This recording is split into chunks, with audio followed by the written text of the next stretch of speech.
Today we're going to teach you the proper technique of testing your blood sugar. First, you want to gather all of your supplies, as you can see we have here. First, we have our log book in which we will log our blood glucose numbers. We also have our Contour Next Easy blood glucose meter and the corresponding Contour Next test strips. You can see here that these test strips do not require coating prior to use.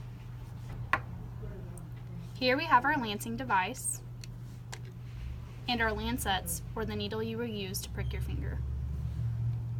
Finally, you want to make sure that you have alcohol pads, a cotton ball, and a Band-Aid just in case.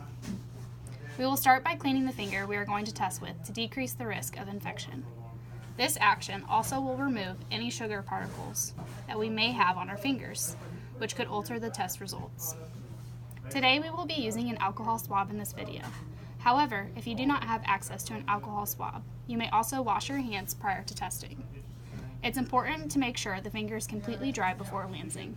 If your finger is not completely dry, you may not get an accurate reading. So here, I will clean my finger using an alcohol swab. Next, we are going to insert the test strip into the meter. It's important to make sure you are inserting the computer chip end into the meter. Here's a test strip. As you can see, this is the chip end that will go into the meter, and this is the end where we will apply our drop of blood.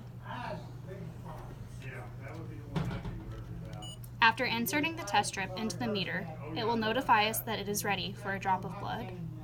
As you can see, this meter is now ready for a blood drop. At this point, we are ready to lance our finger. We want to make sure our hands are warm to ensure adequate blood flow in our fingers. We could wash our hands under warm water, gently rub our hands together, or even sit on our hands to ensure this good blood flow. Our fingertips have a multitude of nerve endings, which can be very painful when pricked. We want to test on the side of our fingers where this is less sensitive and the pain is decreased. Here we can see the praying hand method, which gives us a good indication of where we should test. It shows that the side of our finger is where we want to prick. It's best to rotate sites between each time we test. Callus formation from not rotating sites can make our results inaccurate.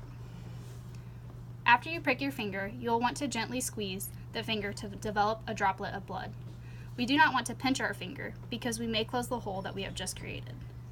We also do not want to milk the finger because this can cause the blood to be altered. It is important to touch the tip of the test strip to the blood drop directly to ensure an accurate reading, because if we touch the test strip to our finger, it can alter the result. Now I'm going to insert my lancing device, or my lancing needle, into the lancing device.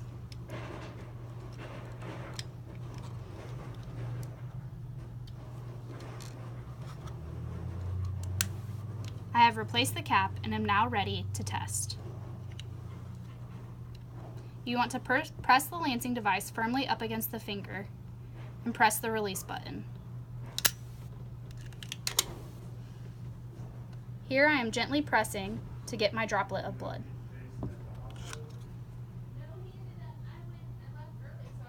I have touched the tip of the test strip to my blood drop, and my meter is counting down to provide my result. At this point, you can grab your cotton ball and apply it to your finger.